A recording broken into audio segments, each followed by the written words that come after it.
Welcome to NYPD Through the Looking Glass podcast, where you'll get unique insight into the New York City Police Department. Before we get started, I encourage you to check out my Amazon author page, where you'll find my series of behind-the-scenes NYPD books. They're $10 paperback, $2.99 ebook download, including my latest and greatest NYPD Laughing in the Line of Duty. Today's guest is a happily retired Federal Bureau of Corrections officer and a good friend of the show. Tess Korth worked for 25 years in the infamous Dublin Correctional Facility for Women, where she witnessed large-scale abuse of inmates. The last time we spoke, Tess shared her stories of training and scandal that resulted in the arrest and convictions of the warden and several correction officials. Today, we're going to talk to Tess about some of her more famous clients, whom she was tasked with guarding during her career as a correction officer. Tess, welcome back to the show. Thank you. I'm glad to be back.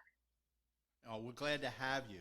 And I really enjoyed our last interview, and I learned so much about the Federal Bureau of Prisons the last time we spoke. And it's funny.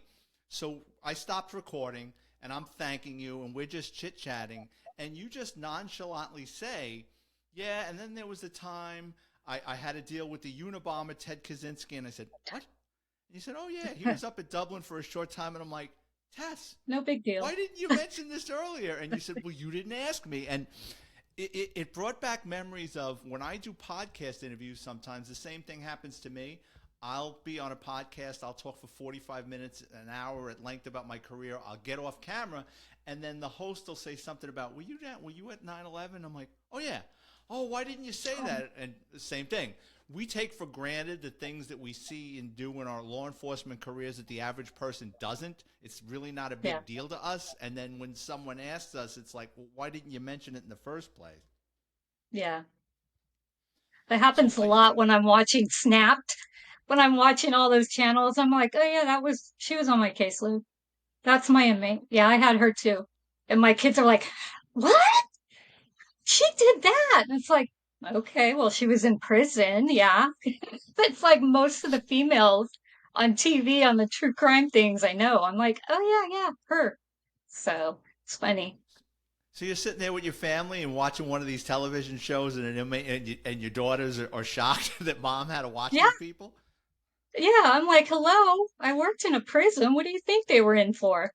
So yeah, I think the whole buildup. I mean, the story is fascinating. We're going to get to it in a second about how you met Kaczynski, and I got a ton of questions about him.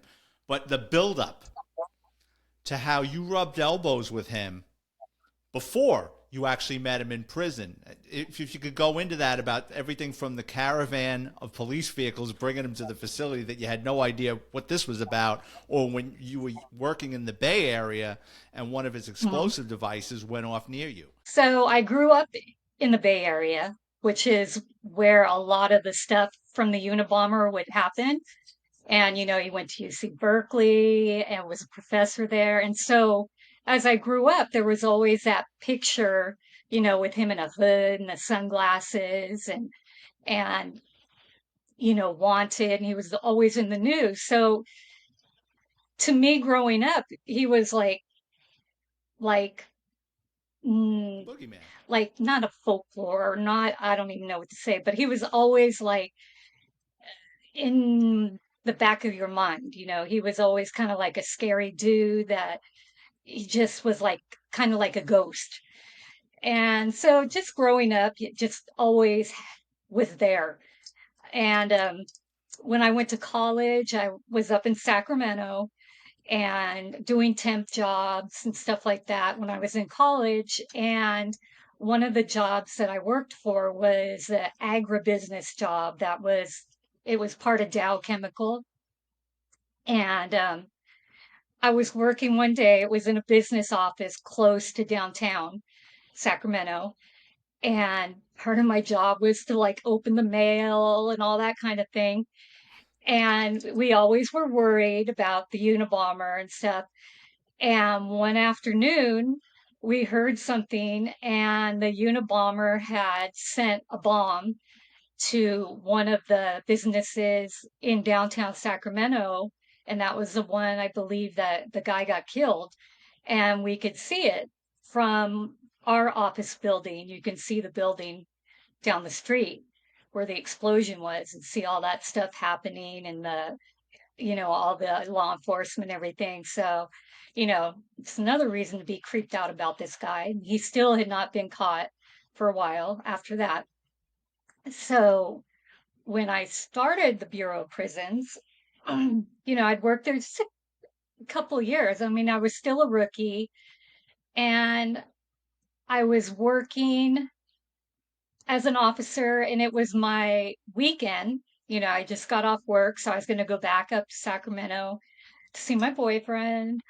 And I was so tired. I was driving up to Sacramento on Highway 5, which, if anyone knows that, it's I was getting off morning watch, so it was like maybe 6 or 7 in the morning on a Sunday, I believe. I don't know. It was some day that there was totally no traffic out. And I'm looking down the freeway and I see, like, it's kind of like a mirage. I'm all, what the hell? And I see like this big caravan coming on the other side of the freeway. And like there are a couple helicopters like hovering. I'm all, what the heck is going on? And police escort in the front and like armored vehicles and that kind of stuff. A bus. By then I could tell it was a bus, prison bus. And I'm thinking, what? And then I remember, oh yeah, had, this was like a couple of years after the bombing. They had the Unabomber, they caught him, and he was up in Sacramento going through his trial, and they had finally found him guilty, and he was just waiting for sentencing. And so I'm all, I bet you that's the Unabomber. That has got to be the Unabomber. And so to me, people that work in a prison, that stuff's like exciting. I'm like, oh. And so I'm like, wow, that's the Unabomber. Oh my God. So, I went, had my weekend, and, just told people, oh, I saw the Unabomber. No big deal. I mean, it was a big deal, but, I didn't even think about it after that. And so went back to work. I was working in SHU, which is Special Housing Unit for inmates that are troublemakers. At that time, old people are going to remember this. We had the Hollywood Madam was there, which is Heidi Fleiss. Um, she was in SHU at the time, so I was, you know, dealing with her, chit-chatting. Actually, she was busy killing mice and screaming and doing all that. And I get a phone call from the lieutenant, and he wanted me to go next door to the men's prison because there was a special assignment. I needed to take an inmate out to recreation. I was like, oh, okay. So I went next door. I went out on the rec field, which was weird because normally I would go get the inmate, get him ready, put his chains on, take him out, unchain him, all that kind of stuff. So I'm waiting on the rec field, and an inmate comes out the door on the other side with two male officers, and they unhook him. The male officers go back inside. It's just me and the inmate. And then the inmate comes running straight at me, and I'm like, what the hell? And it was the Unabomber. I'm like, oh my God, it's Unabomber. It's Unabomber. And he's running right at me. And so I'm like, what do I do? Oh my God, is he going to kill me? What's he going to do? And that was the one and only time I ever got nervous, or not scared, but just nervous, like around any inmate, men, women, anybody. It was the Unabomber, that guy in the hood, in the sunglasses that I've heard about, like basically my entire life, was running straight at me. I had no clue what was going to happen. And so when he got straight to me, he made a turn and just started running laps. He ran the entire hour, just running like an animal, just running, running, running. And then it dawned on me he'd been locked up for however long his trial took, which was a long trial. So you figure he had gone from being completely out in the wild, in that Montana shack to being locked up for so long. So he just ran and ran and ran and ran. And this little guy, little old guy, just running. His hair was all wild and stuff. And I just stood there. He didn't, all of that scary little thing that I saw growing up. I'm like, oh, okay. He took all of that mystique away. I'm like, oh, okay. That's him. All right. Did you ever That have was to deal it. with him again? Well, yeah, I had to deal with him again. I had to take him out uh, to take a shower. He, I don't, he wasn't, very acclimated to prison or even to jail. I don't know how he was up in Sacramento, but I tried to explain to him the whole process of you're going to go take a shower. I'm going to take you over to the shower. And I said, when I shut and lock the door, you come over. I'm going to take the handcuffs off of you. You're going to put your arms out the door. I'm going to take the cuffs off. And then you can go back, get undressed, take a shower. Well, he didn't understand that. And when I took him over to the shower, he just started to get undressed. So he's like down to his underwear, and we're like, no, no, no, no, no, no, no, no. What are you doing? Because you can move with your handcuffs on. This Right. is before we did them behind the back. And he looked like a deer in headlights. He didn't know what we were saying, like we were speaking a different language. And so I had to like show him, I'm like, stop, roll, put your clothes back on. And then I said, step back. We had to like give him little gestures. Step back. Okay. I'm closing the door, locking it, and I'm all, okay, hands through. So then we got him showered and all that. But yeah, he was an interesting guy. Did you talk Very to him at interesting. all, or Oh, yeah. Yeah. He didn't talk a lot, but I mean, if you talked to him and stuff, he would talk back. But he was quiet. He was like, well, no, I was going to say he was like how you would expect, but actually he had like a small voice. He was a small guy, kind of quiet. I mean, some people may have thought he would have talked like a madman or something, but he was pretty quiet. I mean, you're dealing with a guy that basically kept the United States at bay for years, trying Hmm. to figure out who he was. I mean, and Yeah, obviously he had a superior IQ. yeah. Did he ever like make small talk or want to know what's going on in the outside world, or do you No, think he just was he knew what was going to happen to him and that was it? yeah.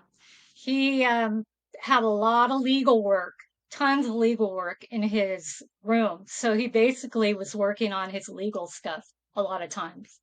So, which I don't know why, because, you know, there was no way he was going to get out of it unless he was trying for insanity, but he already was found guilty.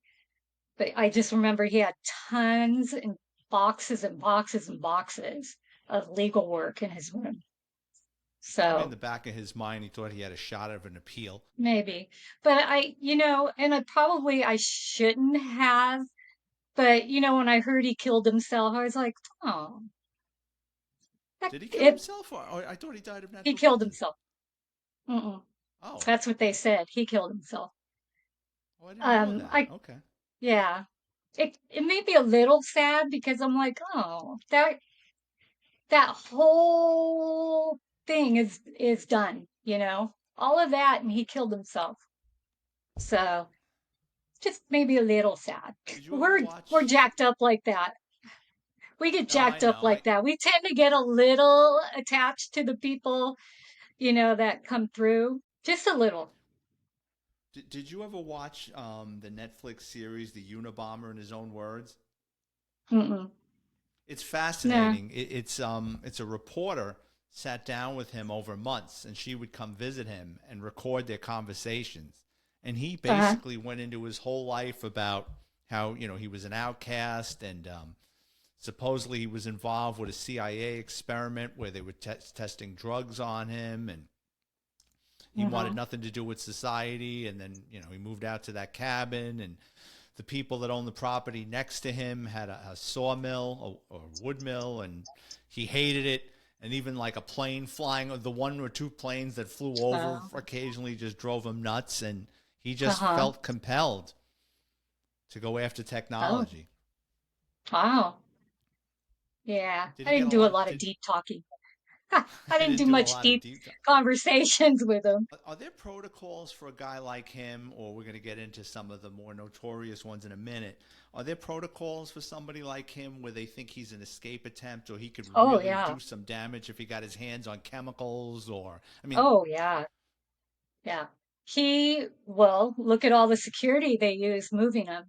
So like that's whenever true. he would need to move or go outside, there's going to be way extra security. So, like when they took him just to the shower, when I took him to the shower, we had like two lieutenants there. They had me, the unit officer. I mean, anything involving someone like that is like a lot of security. So, heck yeah. I think of when you tell me that they housed him at a female correction facility, like in Silence of the Lambs, when Hannibal Lecter, they take him out of the Uh-huh. mental institution. They got him in like a gymnasium in a high school with like prison guards watching him, and he winds up escaping. Well, it was a female prison, but we also had a federal detention center there that actually was secured. It was an actual high security jail that was also there. So that's where the men would go. And they would go there when there were two units. There was one that they would go pre-trial. So while they were going through the whole court process, there was one unit. The other unit was after they were found guilty and they were waiting for their sentence, or they already had the sentence and they were waiting for the designation, like what prison they were going to go to. So, yeah, he wasn't in the female prison.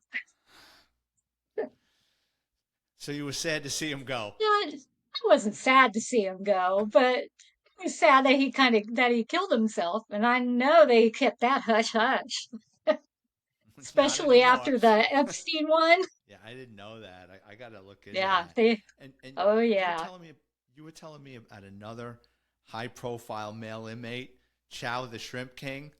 You got to tell Uh, that story. my little Chow. Oh, I when I was an officer, they put me over with the men a lot, and there was this little guy there who I could just picture him now. He always was at the countertop, and they had a sink, and we had a microwave there, and he was always making recipes with the top ramen, cup of noodle stuff. And I guess he ran that unit.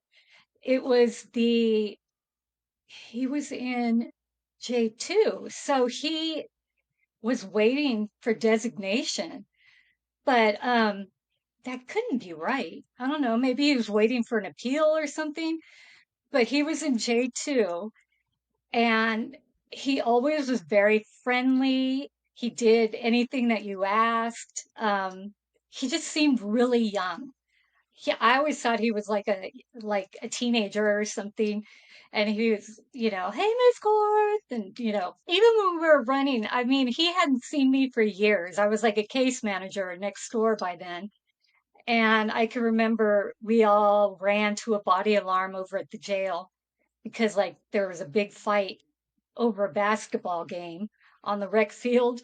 And we were in the Sallyport waiting to go out on the field, and some of the guys had those little, the guns and stuff. And I'm like, whoa, what are we running into? Do you want to tell us what's going on?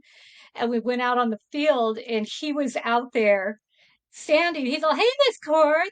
I'm like, shush, we got shit to do.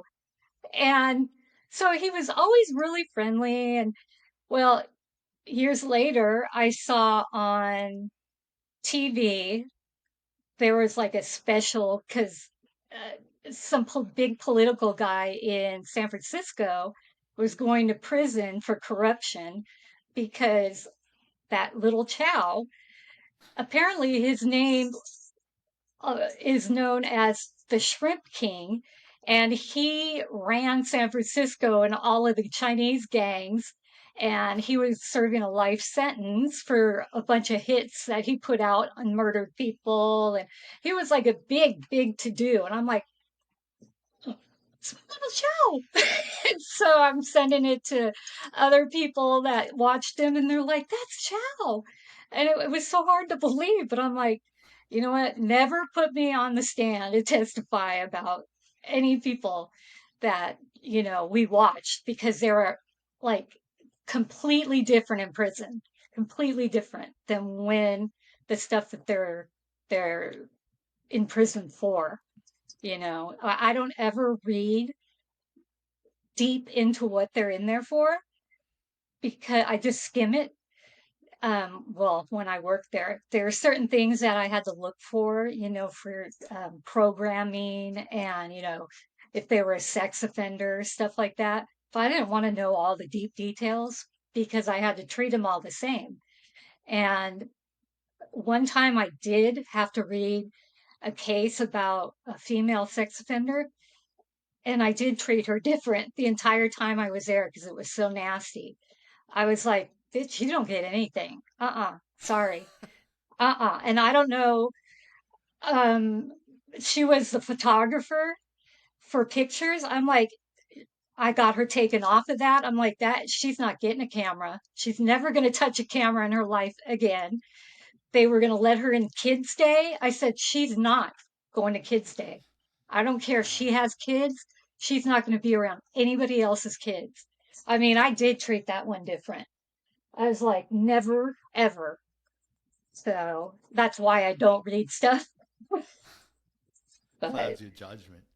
So you mm, actually had actress Lori Loughlin and Felicity Huffman after they pled mm-hmm, guilty in 2020 to fraud and bribery related charges to the college admissions scandal. I think it was with uh-huh. Stanford University. Do you know if Full House co-star John Stamos or the Olsen twins came to visit Lori Loughlin? I don't think so. Um, Lori Loughlin never got out of quarantine. So she was in a cell the entire time. Oh, she was in during Um, COVID? yeah. So what they do is she got such a short sentence that the first 15 days you get there, you have to be in quarantine. So you're locked in a cell. And then 15 days before you get out, you have to be quarantined and locked in a cell. So she was in there for less than 30 days. So she was always locked in. She had it easy. Did you have to deal with her at all, or No. Uh-uh. what about Nope. Felicity Huffman? I was I the unit manager over there then? No, I had just moved into the FCI. She was only out for a short time because same thing, the quarantine period. Um, I was working in the command center when she was there. And I remember that we were all really pissed because she got way special treatment and we were not very happy about that. The warden and the AW, the assistant warden, actually gave her and her husband a special tour before she turned herself in. Tour of the prison inside and out. And we're like, what? Who does that? That Yeah, and this her isn't a husband is actor. college. Yeah, her husband's an actor, William H. Macy. Yeah, yeah. And so they got a special tour and then she turned herself in and then we had to like bend over backwards to get her husband and one of the daughters a visit when we normally wouldn't have or something. I remember just we were all like, "Are you freaking kidding me? Oh my God, why is she getting special treatment?" And it was we've never given special treatment to anybody that was famous. So everyone was really pissed about that. So, but Yeah, yeah, no, she I was mean, not in my unit. I know you told me that legendary drug kingpin Griselda Blanco was in Dublin. Did you deal with her at all?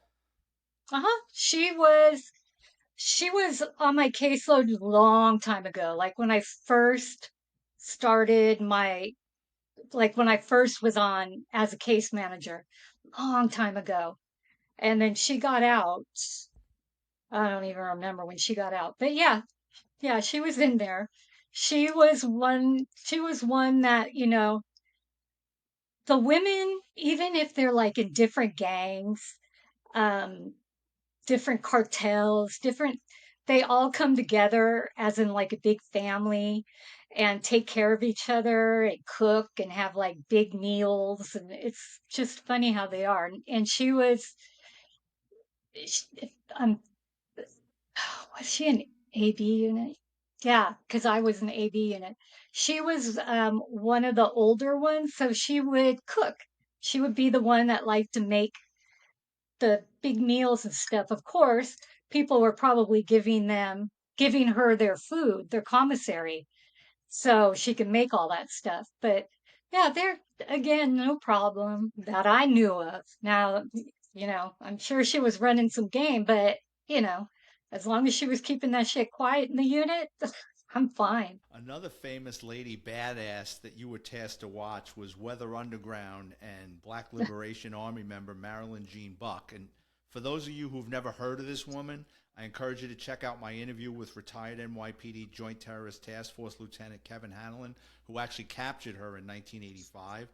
Marilyn Jean Buck was involved in at least three armored car robberies that left two cops and a guard dead. She acted as the getaway driver of the prison escape of fellow Black Liberation Army member Joanne Chesimard. And if that's not enough for a resume, she was involved in four terrorist bombings, including one at the United States Capitol. She did 35 years in prison before passing away in 2010. How long was she in Dublin with you? She only transferred out to the medical center not very long before she died. So she was there almost the entire time that I was there. Um, I don't remember when she transferred out. I was surprised that she transferred out. And then when we heard she died, we're like, what? She was there forever. I mean, she was a pain in the ass forever. Um, because she figured she was a political prisoner and if we told her to do something, she wanted to challenge everything. Um, we had UC Berkeley students coming to see her and interview her because, they thought of her as a hero and Right. a bunch of stuff like that. And then she wrote poetry and she wrote stuff. And so people would come and ask her about that. I mean, she was a hero to a whole bunch of people. I think she got her doctorate, maybe. She kept doing her education when she was there. So she did a lot of things while she was there, but she still, didn't think that she committed any crimes. So, yeah, she she was she was a pain the whole time. Do you think that was a plot? I mean, was that a ploy, questioning everything to wear staff down? It could have been, but she wasn't gonna get anything different. She, I don't know. I mean, she got what she had coming to her and nothing more, nothing less. She could try to wear us down, but that's our job. Did she get along with her fellow inmates, or was she involved in any fights, or she kind of ran the yard? No, no, she got along with the other inmates. Yeah. She helped them a lot. She would help over in education and stuff like that. So she wasn't a problem with inmates, and as far as I know, she never tried to like rile them up or, you know, assemble them for anything. But if she saw something that wasn't right, she would, go to the warden or try to, get something fixed or whatever. But And there was never any type of prison escape or anything with her that got uncovered or. oh, no, not with her. And, No. and, and well, she was involved. She got one woman out of a New Jersey state penitentiary, and Oh, yeah, she was involved in the breakout of Joanne Chestermart, who's now living safely in Cuba. And I asked this because while the Joint Terrorist Task Force was surveilling her, trying to figure out how they were going to grab her without getting killed, because her and the woman she was with were that dangerous, as they were hmm following her around, she drove up to Bedford Hills, New York, which is a correctional facility where hmm another Weather Underground member, a Black Liberation Army member, so they knew she was already plotting. Why is she going up near this prison? She's a wanted fugitive. Now she's driving around this correctional facility, so they assume that she's going to try to do the same thing. uh-huh. But here's something that stuck with me about her, because that former lieutenant that locked her up, he said the next day or the day after she was arrested, she was on the run for years, and hmm her attorney, who was of like-minded ilk, brought her a stack of 5 or 6 legal pads and pens. She filled up 5 or 6 legal pads in about an hour, detailing everything that happened to her from when they left Baltimore until they were captured, the description of all the cops and the detectives that arrested them, how she got into the building, the layout of the FBI building, hmm what weapons they were carrying, their names, nicknames, if they were kidding around with each other. She was trying to get that information out through her attorney to pass on to her radical friends to see if they could do more damage. Yeah, I could believe that. That does not surprise me at all. This is what shocks me, though, considering the amount of terrible crimes she committed and that she was a pain in the ass to staff. How is somebody like that? I get it, she's dying, but a lot of people die in prison and Mm-hmm. don't get compassionate release. And I mean, in my Mm-hmm. opinion, she's the worst of the worst. How did that happen? How did what happen? That she It, died or she got, no. How somebody like that could get compassionate release? did they end up giving her compassionate Yes, release? yes. Oh, I didn't know that. Yeah, she was released and she died a month or two later at home. Well, maybe, all the other terrorists we had were giving pardons. They were all pardoned by Obama. So, hey, why not her? Yeah, the Clinton administration also pardoned a bunch of the Yeah, FALN bombers. yeah. So, yeah, all the terrorists. I mean, the other weather underground ones were. So she might have been the only one that was left because basically all of our terrorists were clean. They cleaned house, got rid of all of them, all the older ones, which was ridiculous because they all, if you ask them, they would do it again. They did not think that they did anything wrong. They just were older. Will people like that tell you about their crimes? Do they tell us? Yeah, They talk about it? yeah. Some do. Uh-huh. Some do. Some, are sorry. I would say most of them, pretty much because I was like their case manager, or unit manager, Oh, or reentry person. They would tell, and be sorry that they did it, and if they could go back and, do it again, or if they weren't on drugs, or, a lot of them did tell me about their crimes. So only a few that I can think of, and they're really a-holes. Um, just don't care. I can think of one right now. Just don't care. And they are problems. They get in trouble at the prison. I mean, they just don't care. So, gosh, sorry, my you dog. no, you're fine. You also had the Hollywood Madam Heidi Fleiss. Mhm. How was she to deal with? Drama? She was funny. She actually was funny. And I mean, she didn't follow the rules and stuff. She was there when I was an officer. But she was funny. She was entertaining. to deal with. But, just like probably if you know who she is, people know who she is, she's exactly what you would think, you know. She didn't follow the rules. She did things, she had girlfriends. Her boyfriend at the time, I do believe, was Frank Sinatra Jr. He was on her visiting list. And I got a kick out of her. She she made me laugh. Um, but she was in the drug unit where I got assigned a lot of times during it. So, she would push the limit. She was in shoe a lot. But she wasn't a terrible inmate. She just wanted to do her own thing. Could you tell the mice story about her? The the perfume, oh, the mice. Yeah. Oh, yeah. She in shoe, it was our old shoe, which wasn't as pretty as the new shoe. Um, there the inmates would like leave food and stuff inside the shoe, which we told them don't do that because it's gross and you're going to get mice and all that stuff. And I mean, even my office would get mice. It was disgusting. Oh. And they come from the rooms, the inmate rooms. One time I had my door open because I'd get to work like super early before most of the inmates woke up. And I had an inmate come in and she like did something. And some other inmates laughed. And I looked up, I said, "What are you doing?" And she's all, "Nothing, it's okay." And I'm like, "Okay." And so another inmate walked in and she goes, "She stepped on a mouse.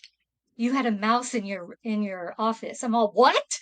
And she's all, "You had a mouse." So she came and she stepped on it and got it out before you could see it. I'm all, "Oh, God." And so I went and sat somewhere else that day. But so needless to say, in SHU, we had mice. And they never like had mouse traps that would humanely just kill them, snap them. They had those glue traps. And so the glue traps would catch them, and you had to sit there. Well, you didn't have to watch them die, but they would sit there and you can hear them scream. You can Oh. hear the poor little mice like, "Wee!"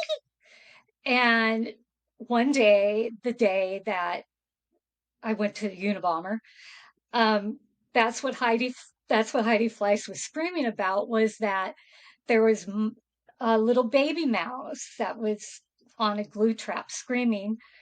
And we're like, "Well, what do you want us to do about it? I'm not touching it. I'm not, the safety guy has to come and get it. And he doesn't work on the weekends." It's there. So she was trying to pick up the locker and crush it with her locker. And so she did that. And then she started screaming even more. And then there was another mount. And I'm like, thank God I had to go out because the poor first, they call it officer in charge, number one, OIC1, he had to deal with it all day long. And so it was like, ugh, So you went from mice. Heidi Fleiss crushing a mouse with a locker that you had to go out to guard the Unabomber. Yeah. There was crazy stuff there all the time. Crazy. Although my favorite inmate that I've ever had, um, her last name was Hartman, and she was one of my first caseload. They called her the Black Widow. I saw the Snapped. You have to look her up on Snapped. She was so funny.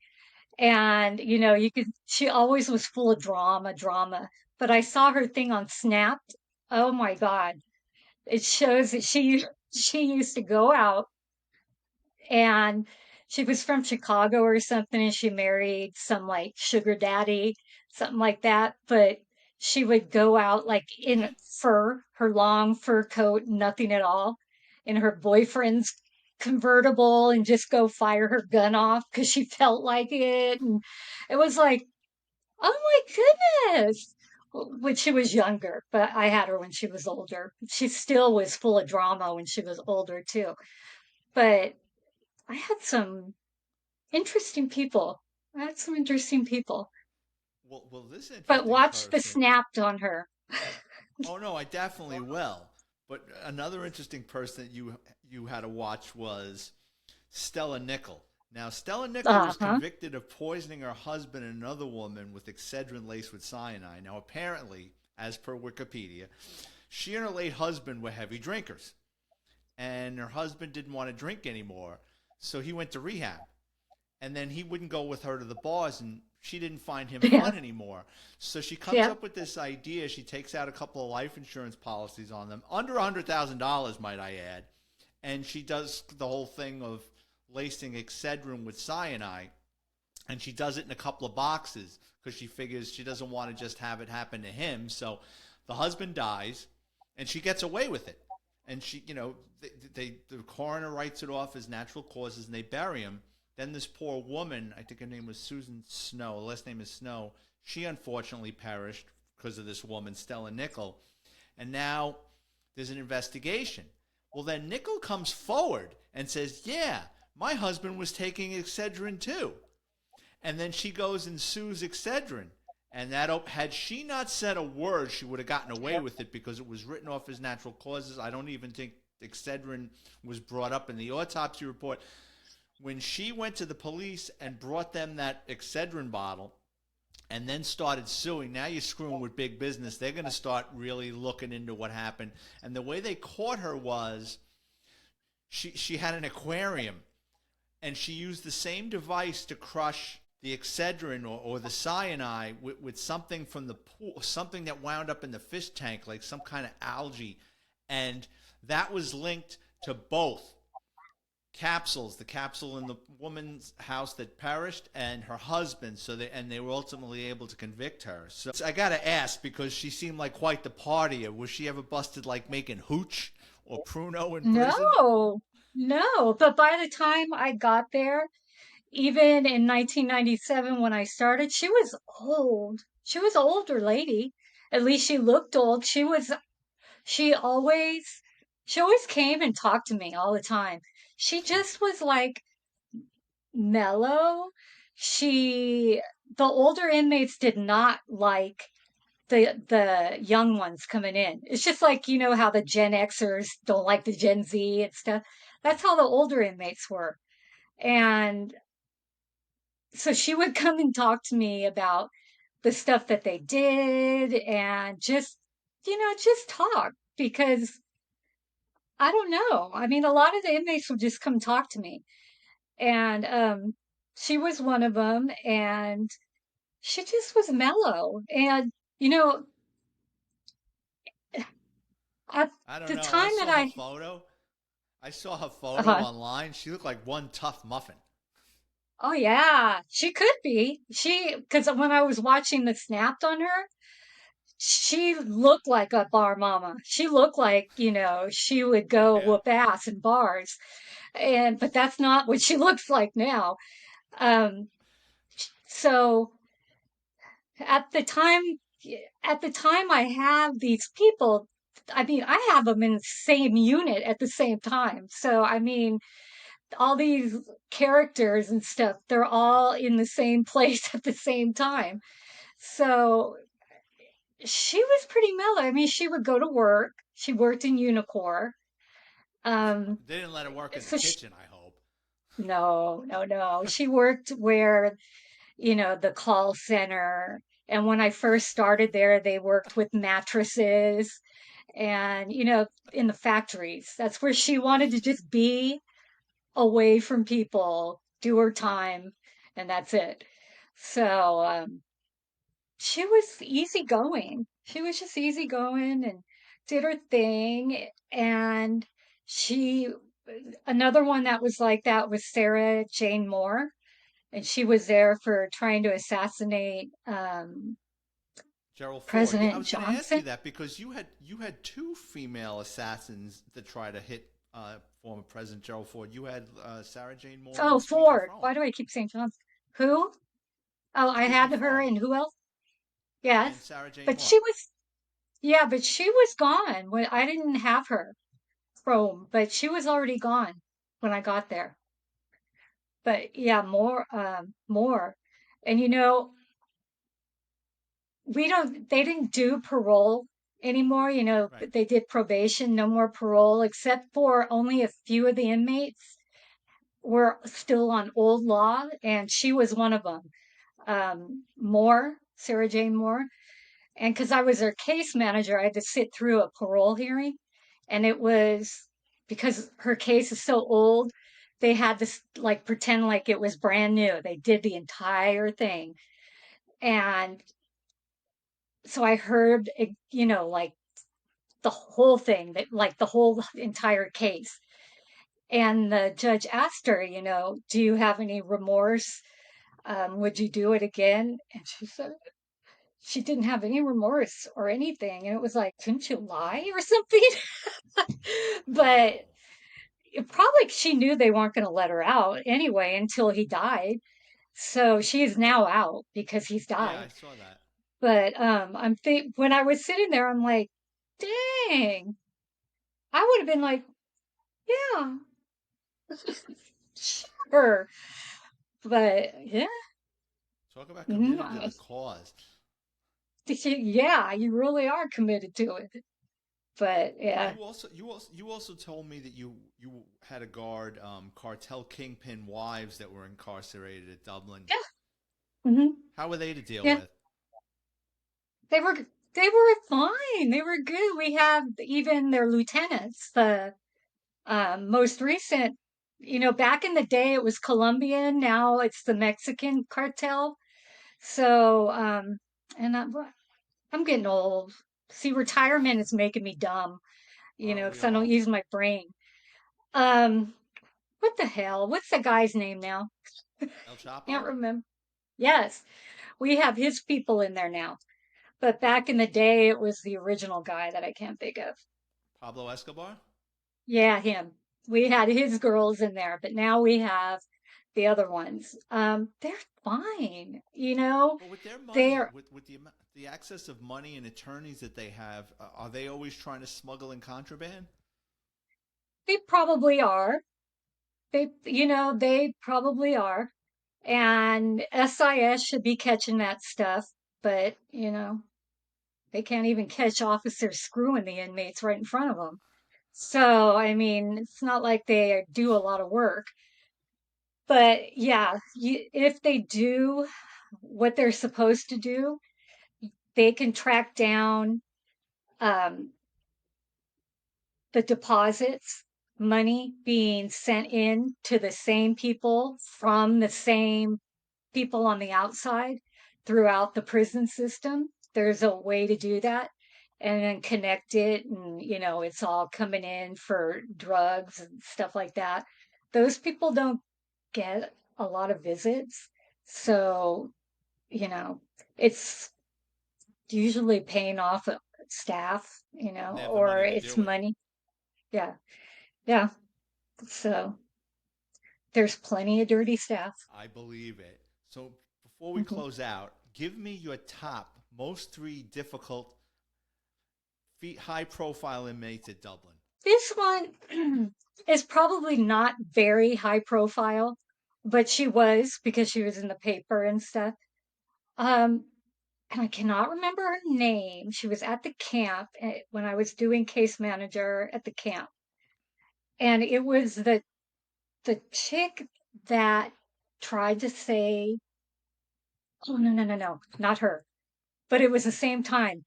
It was the Mickey Mouse Club chick, Darlene Gillespie, I think was her name. She was one of the original Mickey Mouse clubs back when Annette Funicello was there. What's she in You jail don't, for? I can't remember. Probably I'm money. trying to figure out Probably, what would a Mouseketeer wind up in prison? I can't remember. She was the biggest pain in the ass. God, she, at that time, I had a camp administrator who I loved. He was like a bodybuilder. He did it. He used to do that on the side, like competitions. So he had like veins in his neck, and he was used to working in penitentiaries, not with females. And so, like, the littlest thing would set him off. And so, whenever she would come around, because she always was like whining and like complaining and every day, all day long. And so he would be like writing, and she would come in, and he would like, you could see the veins just going up. Like, and he would throw the pen down, and he would just start yelling at her, and she would start crying, and she would come up to me, and she would want something. I'm like, didn't we go over this already? I mean, I'm pretty patient with the inmates, but I'm like, didn't we do this? We already went over this 10 times. And then, like, the next day, she would come and do the same. I'm like, oh my God, you know what? I'm giving you an order, a direct order. You are never to ask me that question again. I was like losing it on this You chick. had to cut her off. Yes. I'm like, give me a pen. And I would write it down for her. This is it. This is the answer. Oh my God. And it wasn't even like, she wasn't even like a big killer or anything. It was just, she was annoying. I gotta look that up. A Annoying. Mouseketeer that went to jail. I'm sure someone will Uh-huh. get I'm back to pretty me on sure her that. name was Darlene Gillespie. I'm pretty sure that was it. But yeah, yeah, she used to set this guy off. We said, oh, he's going to have a heart attack one day. And he was from Pennsylvania. California drove him nuts. Different California world. drove him nuts. He was stuck in traffic one day because they moved to like the most congested area for commuting. And I heard on the news there was a naked guy running in between the traffic during the commute. And I thought of him. I'm like, oh my God, he's stuck in that commute. He came into work. He's like, the hell is this state? And I'm like, what's wrong? Knowing what happened, he's all, and his muscles are flaring. He's all, why is there a naked man running in the traffic? I'm all, oh, you tell me. He's like, this state, I got to get the hell out of here. Oh, he hated it. I would have thought he would have been the one that knocked the crap out of the guy. Okay, so we're He gonna go wanted with to. Darlene. So we're gonna go with Darlene Gillespie. If that is the person, the Mouseketeer that was in prison, that would be your most difficult Yes. inmate. Yes. Okay. Yes. Well, Tess, once again, thank you so much for taking the time to do this interview. I really had I could talk to you all day because these stories fascinate me. And like I said, we take these things for granted, what we do in our law enforcement careers. But again, thank you. And as You're always, I want welcome. to Thank thank you. anytime. And I'd like to thank everyone for tuning in, especially my listeners in Los Angeles, California, Jersey City, New Jersey, South Africa, Odessa, Florida, Boney Lake, Washington, and of course, Medford, Oregon.